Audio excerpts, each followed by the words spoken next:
First Coast's most accurate forecast from the First Coast News Weather Team, certified by Weather Rate, sponsored by AC Design. We're joined by meteorologist Lee Southwick. This is what we're calling Weather Watchers Worldwide, and that's because worldwide. Why not? And we're looking at the global weather here coming up.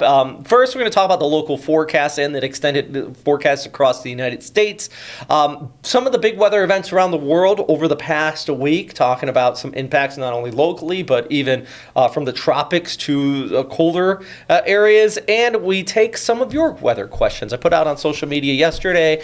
Hey, you got any just general weather questions? And I got about 50 responses. I'm going to take just 3 of them, but in our future episodes, we're definitely going to use more. It's a lot of really good questions there. So with that said, Lee, how are you doing today? What's new? I guess I'll just tell everyone. So usually I like to turn and talk to you, but I messed my neck up. So That's what's new in my world. Besides that, I'm looking forward to the warm-up on the way for us locally, but I know you and I got to talk about a really big cool down too. Yeah, it's one of those, it's ups and downs. If we're getting the warmer air, somebody else might be getting the colder air.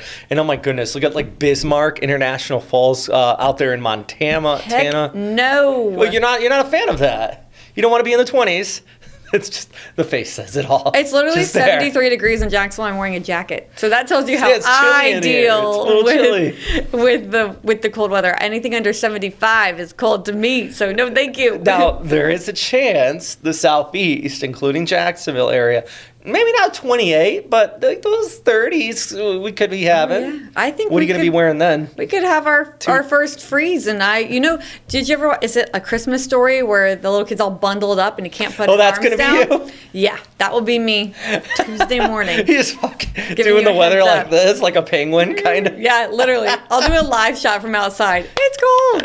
Yes, please. I mean, Lee and I, we covered snow last year. You weren't too bundled up. You definitely were layered. There's a difference. It was snowing, and I don't ever see snow, so I was pumped. We had the adrenaline pumping. Yeah, so that's different. A very cold day is horrible compared to 33, 34 and snowing. Yes, when it's snowing, it's fun at that point. The worst weather, in my humble opinion, is 40s and raining. Oh, yeah, that's disgusting. Exactly. That's because then it also it can soak into your bones easier if you get caught in the rain. It doesn't dry. Snow, you just kind of knock it off. The rain just... Well, there's going to be a lot of people in the Pacific Northwest kind of seeing weather like that this coming week. This is Thursday and the Friday. And also off towards the Northeast, even a little bit, dare I say, lake effect kind of getting kicked up there off of parts of Ontario and Erie. And then you see here heading into Friday, another round of, snow across parts of the Midwest right there by Sunday. But this front that's attached to this is going to be the catalyst to usher in some exceptionally colder air here across the southeast. So you get snow into Michigan, the Illinois, Indiana, parts of upstate New York, but that is going to wrap around. And I'll let you talk about this graphic here, Lee, because this is yours right here. Okay, yeah, this is local weather. This is Jacksonville. And hey, the fair is coming to town, and we are all going to be on a roller coaster ride, including our temperatures. Today, we have a high right near 80. Saturday, a high near 85. And then boom. So temperatures plummet with that front moving through, and that's your low. So we're not saying a high of 34. We're saying a low temperature of 34. But that's Tuesday morning. That's the morning where we could have freezes in place, frost. I think a lot of people in Southeast Georgia and our inland areas, you got to start covering up your plants. So just crazy to think about. 85 to the low 30s. And so you can see here, this is your frost and freeze forecast, and it is likely, literally, Robert, the bottom drops out. It goes from unlikely to it's happening in Waycross, right? Yes, this is out of Waycross. Yeah, and that's where actually we were for the snow last year. They get you have less modifying effect coming in off of the ocean, out of the Gulf there. So you're a little bit further towards the north, obviously, too. So they get those colder snaps a little bit harder than you do into the Jacksonville area. You mentioned the fair. Do you have a warm weather and a cold weather fair food? I was just thinking about that because I'm like, okay, because if it's in the 30s, I probably will gravitate more to like hot sausages or something like that. So, because my favorite fair food is actually a drink. It's lemonade. Like if I'm going to the fair, I'm getting lemonade. But you're right. If it's cold, I'm gonna get a hot chocolate. They will be serving it. Maybe even a warm cider. But that's where cider would be perfect. So in my As I've gotten older, I've veered away from funnel cakes, but I am sure if I walked past and smelled a warm funnel cake and it was in like the 40s and 30s, I'm getting a warm funnel cake. Then you're just going to hold it. Yeah. You're going to eat it. Just powder everywhere. Yeah, literally. But it would be so worth it and so good. Well, yeah, the Jacksonville Fair is in town, by the way. We keep talking about the fair. That it's last time downtown Jacksonville, and we're kind of excited about it. It starts on our Thursday here. And it's going to be warm for the first few days, but there's that cool down. This is actually that extended outlook, not only for the southeast, but the entire eastern seaboard.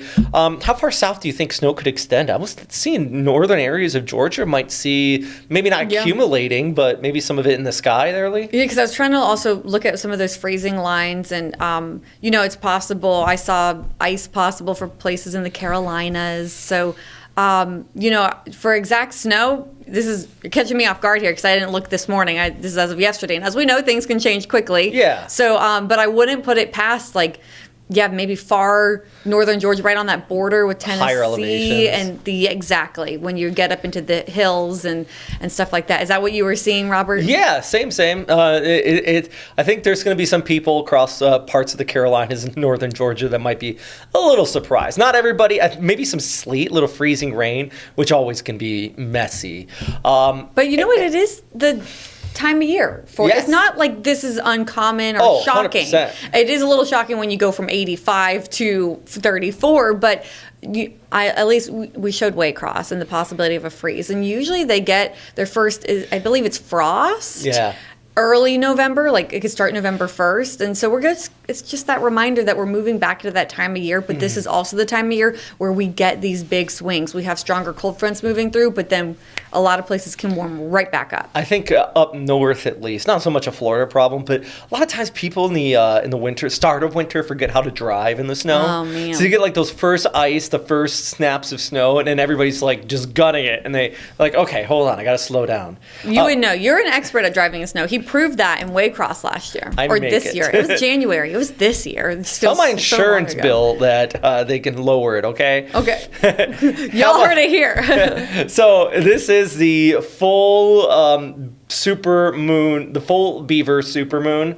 That was last night and tonight. It is the largest and brightest moon of the year. A little bit of a swing here in topics, but I do want to mention it just because a lot of people have been sending us in photos. Our First Coast News weather watchers, ton of photos have been sent in. If you got any photos, send them our way. We'll get them on air here at First Coast News. Absolutely love it.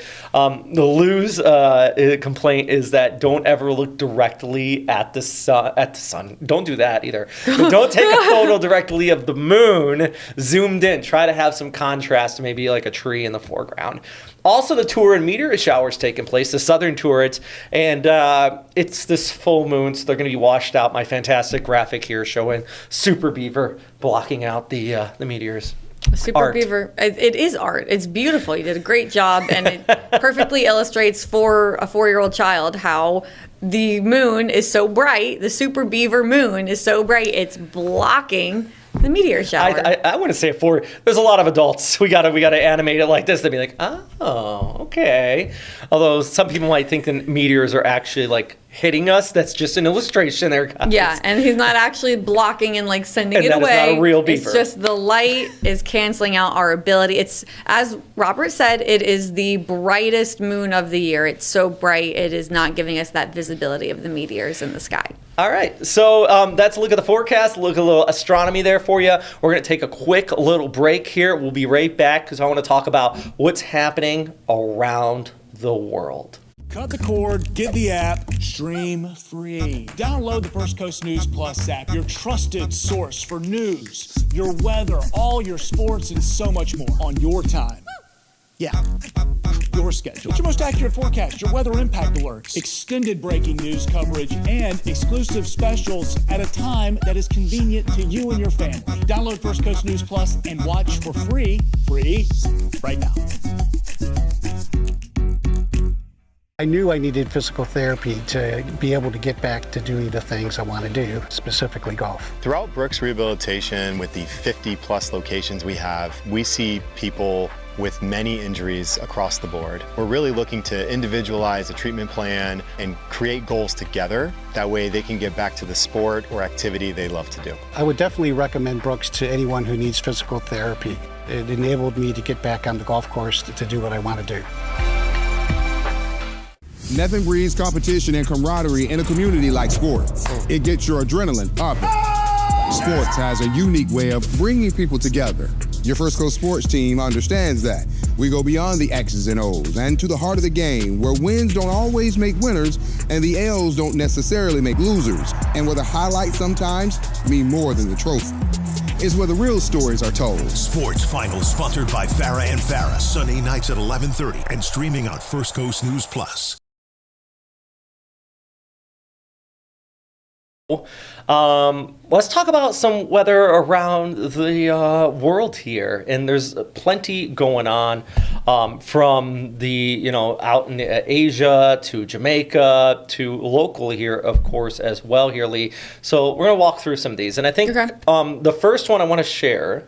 This was a big story out of Nepal. So we threw our video out of the out of Nepal because there was a serious avalanche there. 9 hikers passed away. Oh my gosh. This is in the Yulong area here. It's one of the mountains. It's actually, get this, it's considered a beginner mountain out here compared to Everest. Okay. The height is 18,000 feet though. Everest is like 28,000. So wow. it definitely is a bit in perspective, but really serious stuff. So what happened, Lee, was they had a cyclone last week that ran up India, and the leftovers of that cyclone hit the Himalayas and just thrusted that moisture up and really just started to pile. The snow made things loose, the sun came out, and then you had some avalanches there. Oh my gosh, and you said 9 hikers lost their lives? That's horrible. And I guess, and not to make light of the situation, but it is something that if you go into this scenario, you're not expecting this to happen, but it's definitely a risk that you are weighing, risk versus reward, right? Scary stuff though. I know there's like hiking seasons and they make people stay away at certain times due to certain weather phenomena. Is there a season, a cyclone? I feel like, when you think about weather that's going to impact me while I'm hiking in this snowy and icy region, you're not thinking of a cyclone, but I'm just kind of wondering, is that something that they know to watch and look out for? Yeah. So here's the problem when it comes to hiking in the Himalayas. So there's only the hiking seasons you mentioned occur between the monsoon season. So in the winter, you have the northeast monsoon. It's a lot drier. In the summer, you have the southwest monsoon. But in both scenarios, you have gusty winds rushing over the mountains. So you have to kind of try to climb in the middle of those 2 monsoonal seasons when the winds aren't so high. Makes sense. The problem is that in the middle of those 2 monsoonal seasons is when shear is lax the most because the winds aren't so high. So the best time to climb is unfortunately the time when cyclones more than often would occur. Yeah. Does that make sense? Yep, because like you said, shear. And so as for you all watching at home, I'm sure a lot of you know, shear helps inhibit cyclones. So it's a more friendly environment, unfortunately, for cyclones during that time. Yeah, and then you get, the unfortunate result sometimes that moisture can run up into the mountains and cause problems. And this has happened on Everest before when leftovers of a cyclone ran up there and hit the Nepal area.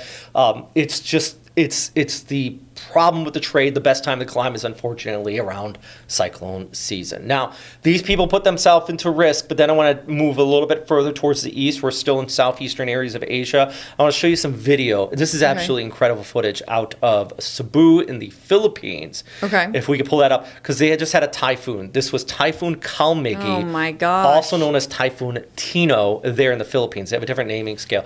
This dropped just I'm going to put millimeters on this because I know the millimeters is about 300 to 500 millimeters of rain, which is over a foot. Wow. And it just in this one area. Now, they didn't get the core of the storm with this, but they got just persistent onshore winds, heavy rainfall, these rain bands that kicked in for over the course of about 24 hours continuously ahead of the storm system. Oh my gosh, look at that truck. Exactly. So the river started to overflow, and I think a lot of people were caught off guard from this because the core did not hit the city. But this is when we always say, don't ever pay attention to the center line of a storm because the whole overall width of it can really just bring broader range of impacts. We've talked about this time and time again in the United States with some of these storm systems. But my goodness, the death toll from this one, by the way, is now up near 100 in the Philippines because of just the severe flooding. There was some damaging winds as well, but it was really the flood threat out here, Lee. And as we always talk about, unfortunately, water is the number one killer in events like this. And that's why we always hide from wind but run from water. And so for you to say 100 is unfortunately not surprising, but still just like horrifying all at the same time. I did type it into my conversion calculator, and so your 300 to 500 millimeters is between 11 and 19 inches of rain. About 1.5 feet. And this was over the course of about 12 to 15 hours. That's crazy. Yeah, this is, and I think this type of scenario, because a lot of people were thinking maybe this might have been a super typhoon, and it wasn't. It was on the lower end of the scale. So people, and this is a lesson for Florida too. Yeah. A lot of people will say, well, it's just because this was a Cat 1 equivalent when it hit that area. And a lot of people will go, it's just a Cat 1. It's all right. I've been through these storms before, but they can have a range of impacts out here. Categories like a Cat 1, that's all based off of wind. We don't here have a rainfall scale. So, there's always these like Cat 1 hurricanes that can do a lot of flooding damage and people aren't expecting it. And that's why topic for a later time, Robert. But yeah. I think I would love a scale for storm surge, for rainfall, flooding, for all of that. I think we need multiple different scales when it comes to these cyclones and their risks. And speaking of scale, and different types of risk, I do want to show you one follow-up video on Melissa because we are still getting reports out of Jamaica, the damage there. It is going to, the death toll continues to rise. I think the latest I read was over 20 at this time, but it's climbing because there's a lot of areas like this right here that were severely hit, and the information is just now getting out in some of these kind of more remote areas. I just talked to a storm chaser out there, Josh Morgan. He finally just left the country because it just took so long. He went dark for 36 hours during the storm, and meaning he couldn't put anything out there because his loss of communication. Just returned and said, there's some devastation. They do need help out there, and it is going to be a long time recovery. Which, by the way, this storm, and I think this does illustrate one of my final points here, Lee, is that a lot of people are saying that the 2025 hurricane season was calm and the forecast was a buzz that it would be busy. I think the ACE, the accumulated cyclone energy, is 140% above normal because we had 3 Cat 5s. That's the thing. You just have to look at what we have. 3 Category 5s. And of course, everyone in Jamaica, the Dominican Republic, Haiti, they're going to tell you it was not a quiet season. We got very lucky. We are very grateful here in Florida that especially on the First Coast, our sister station in Tampa, also very grateful that nothing has happened yet, but not a quiet season, not a bust of a forecast. Remember when we were telling you if it's an active season or not, we're not talking about whether it's going to make landfall because there could one day be a forecast for a very quiet season and there's only one hurricane. But Robert, we know if that hurricane hits us, then to us locally here, it was a very active season. It's good points. And we share these videos worldwide to just show you, weather's happening out there, and hopefully back closer to home, you can learn some lessons from what's happening there. We're going to be right back after another quick, short break.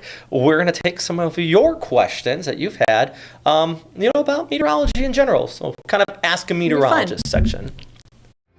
Why do we come here? Reach for new heights. To to dive to new depths. You can call it a team, even a community. That connection with others. We all deserve that. So why come here? This is why.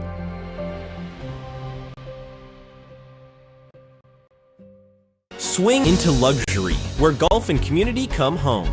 Located in St. John's, Florida, Stillwater is a premier 55-plus active adult community where golf is in your backyard. This bundled golf course community features a championship 18-hole course, top tracer practice facility, and resort-style amenities. Whether perfecting your swing or connecting with neighbors, Stillwater offers the perfect blend of relaxation and recreation. Live where every day feels like a getaway.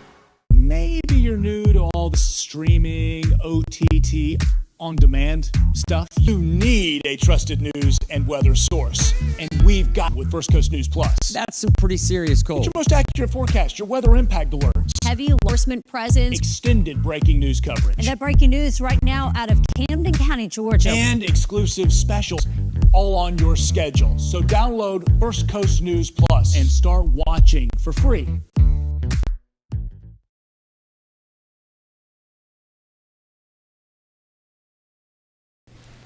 All right. Hey, well, welcome back. We're going to take a couple questions now. Okay. Our weather watchers, get right into it. The first one is from Karen here, and we can show my graphics here again. I got a couple graphics here. Are the weather patterns in Jacksonville unique due to the shape of the coast, the river delta, and other local features? Are weather patterns in Jacksonville unique to it? Yes. Yeah. They are. That's a great question. It's yes, a good they are. question, Karen. What do you think is the one that's the most kind of unique here, Lee? I'm putting you on the spot, kind of throwing this at you. But what do you think? Unique. So we're like, sorry, I can't turn towards you. Or maybe the one that is the St. John's most River controlling factor. Okay. Well, because I feel like the St. John's River is very unique. It influences us here on parts of the First Coast. The shape of those, the coastline, the fact that the Atlantic Ocean is right there, that it significantly impacts our weather across the First Coast, but also day to day. You'll see those ranges from the beaches to places like Lake City and Waycross. So, when you have water by, it influences your weather in so many ways. You're going to be a bit more mild in your weather, not as big weather swings when you're nearby water, Robert. Feel free to chip in here because there's just so many I'm thinking of. But of course, our systems coming out of the Atlantic, the onshore flow, that sea breeze, you can have sea breeze collisions. There's just like, what would you like to talk about? I think one of the ones that is the most, sea breeze. Cool, the most mentioned it. notable for me is not just the sea breeze, but the river breeze. Yes. So sometimes the river you will see this in the summer too. There'll be like a lack of clouds over the river, and it's because the river is slower to warm than the surrounding land, just like the ocean. So sometimes you'll get the river creating a little bit of a breeze, and it collides with the sea breeze, and then or like St. John's County, you'll get like these just really pop up on-place thunderstorms, and it's the land and river interaction. And it's one of those things, like, unless you forecast in the Jacksonville and First Coast area, you won't really think about all the time, right? Even, Robert, you can occasionally see a bit of a influence and breeze from the ICW. That's true. Sometimes you can even see that. And then, of course, bigger picture, big scale, the Gulf seas will collide with the Atlantic sea breeze. And sometimes that lines up over the First Coast. Often it lines up the First Coast. And those are bigger thunderstorms, too. So, lots of influences. It gets tricky. I'll tell you that. And these are the kind of scale stuff where people will say, well, you said it was going to rain, but it rained like miles away. Yes. It's like, well, it's because of this specific effect that took place. Absolutely. Why is there no history of tropical systems near the equator? This person's name was Ratty Eye. Cool. But I assume that's not their real name. But anyways, they did share this image, so I want to share it too here. All the tracks. All the tracks globally. And what they were getting at, none cross the equator. You are absolutely right about that. Absolutely right. And our friend Coriolis is the reason why. Basically, close to the equator, you can't get cyclonic rotation. And basically, cyclones They rotate because of the rotation of the Earth. So they're basically getting deflected to the right and northern hemisphere, to the left in the southern hemisphere. And that deflection that happens in the air as the Earth rotates under it creates your cyclone. But if you're right at the equator, you don't really have that deflection. Am I saying it right here, Lee? Yeah. Can you say it better than me? No, I think... Yes. I'm trying to think about camera popped up right on the spot. How would I describe this to Science. young kids? But yes, no, just Coriolis is rotation, and where they all start to form is the ITCZ, Intertropical Convergence Zone, and that's what actually gets these starting to brew and form. But no, you did that Coriolis effect, Coriolis force. And these are the ingredients. So I think this graphic shows everything: converging winds, abundant moisture, all of that you will have at the equator. You just don't have that Coriolis force taking place. This one's a fun one. Which country has the least amount of lightning strikes? Okay, so you actually told me this earlier. Are you all at home quickly, because we only have a minute left on the stream. But I was trying to small countries, Robert. You know, I was like, I feel like this is going to be like a trick question. We were also talking about area where it rains a lot, but it's hard to get lightning. And so I was going to go with the small country like Monaco, but it's trick this was a trick question. So go ahead. So Antarctica has never seen recorded lightning before. Call that a continent, not it's a country. Continent. It's claimed by a couple countries, but it's the treaty that says that no one owns it. My point is, if you want to go somewhere you're afraid of lightning and thunder, that's the place to go. It's maritime. There has never been recorded light because it's too cold for one, and it's too modified, so you're not getting any kind of air mass. It's a very stable atmosphere. Technically a big desert. So yeah, cool science. Thanks, Robert. That was fun. So yeah, make sure to send us your questions in the future. Yeah, love to hear from you guys. And yeah, this is, Weather Watchers Worldwide, we're calling it. Thanks for stopping by. Always trying to geek out with you a little bit. We'll be back a week around the same time talking about what's happening around the world.